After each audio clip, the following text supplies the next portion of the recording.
सांगड़ के नवाई इलाके गांव मुरीद अकबर संग्रासी में चोरी की वारदात। रात के अंधेरे में नामालूम चोर भील बिरादरी के घरों में दाखिल होकर 4 अदद आला नस्ल की बकरियां चोरी करके फरार हो गए।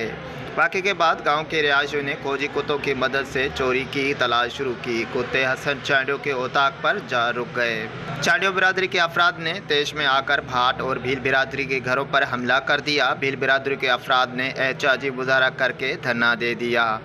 मुजाहिरीन का कहना था कि हम पर चांडियों बिरादरी के लोगों ने हमला किया। डंडे असांजी बकरियूं हुई उहे विहान ते खाए वियान चोरी थी विया। पोइ ज़मींदार हाजी मुस्तू चए तो पागी वठी अचो। पागी वठी आया, वरी पुलिस के घुरायो। ज़मींदार गॾु थिया, पोइ वाराड़ो कयो।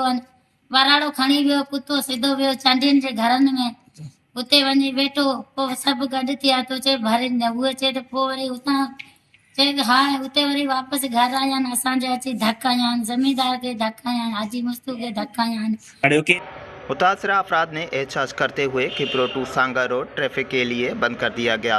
मुतासरा खानदान एहतजाज में मसरूफ़ थे कि उनके घर जलने की खबर आई, जिस पर उन्होंने कहा कि हमारे घरों को भी चांडियों बिरादरी के अफराद ने आग लगाई है। दूसरी जानिब पुलिस की मुदाखलत पर और मुलजमान को गिरफ्तार करने की यकीन दहानी कराने पर एहतजाज ख़त्म कर दिया गया। Nadir Baloch, watch news, Sanghar.